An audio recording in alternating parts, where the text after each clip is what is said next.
Hello everyone. Today topic for discussion is the purification of colloids. Purification of colloidal solution. How it is going to be done. When a colloidal solution is prepared, it often contains certain electrolytes. These electrolytes may cause instability in the colloidal solution. So, removal of electrolyte or any another substance which can cause the instability in the colloidal system is very important to be removed. The following methods are used for the purification of the colloidal solution. First method is the dialysis.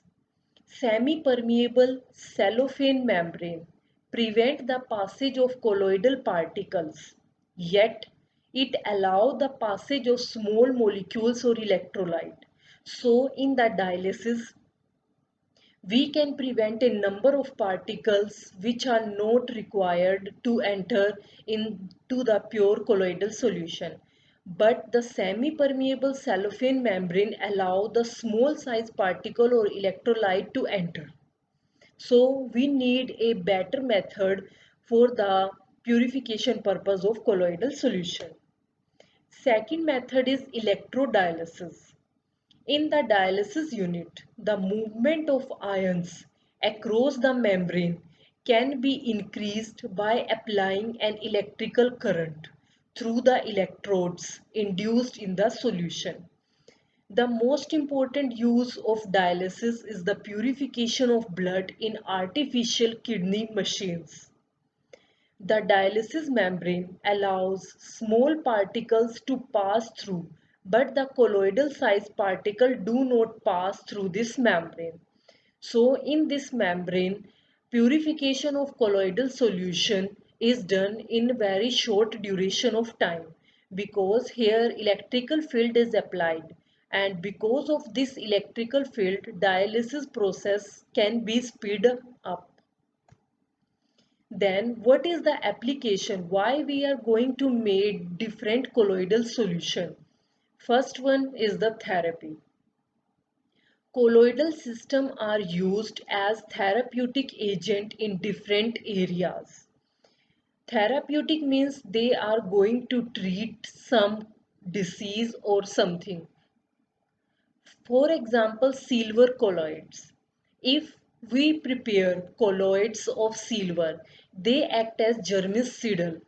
Germicidal means they are going to kill microbes. Second example is the copper colloids. Copper colloid is used as an anti-cancer. Second is the stability. Lyophobic colloids prevent flocculation in case of suspension. So, in case of suspension, suspending agent can be used as lyophobic colloids. Lyophobic colloids are added in optimal concentration in suspension so that flocculation process can be prevented and shelf life and the expiry date of the suspension can be increased. For example, colloidal dispersion of gelatin is used in coating over tablets and granules, which upon drying leaves a uniform dry film over them and protect our tablet and granule from adverse condition of the atmosphere. So colloidal system also help in increasing the proper atmosphere for any particular formulation. They make a dry layer over the formulation and prevent it into coming in contact with the atmosphere. Third is absorption. As colloidal dimensions are small enough, they have a huge surface area. Hence, the drug constituted colloidal foam is released in large amount. For example, sulfur colloids gives a larger quantity of sulfur and this often leads to sulfur toxicity. So, if we increase the absorption of any drug, it not only increase the pharmacological activity of that drug, but if the absorption of any drug is increased beyond the limit, it can also lead to toxicity of that particular formulation. Fourth one is the targeted drug delivery. Targeted drug delivery means we are going to target a particular organ or a tissue, and only there we will release our formulation in large quantity to produce its action. Liposomes are of colloidal dimension and are taken up by the liver and the spleen. If we have any disease in these area of liver and spleen, then liposome which are in the colloidal range can be used as targeted drug delivery. Fifth is photography. A colloidal solution of silver bromide in gelatin is applied on glass plates or celluloid films to form sensitive plate in photography.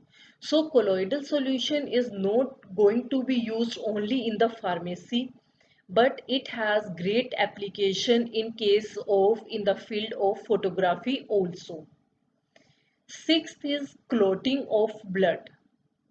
Blood is a colloidal solution and is negatively charged.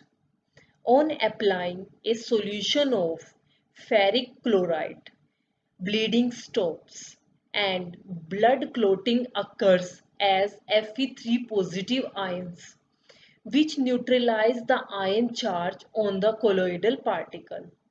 So, the clotting of the blood can be prevented by using the colloidal solution of ferric chloride. In short, we can say the colloidal solution has application in the field of pharmacy, biomedical science, nanotechnology, and other various streams.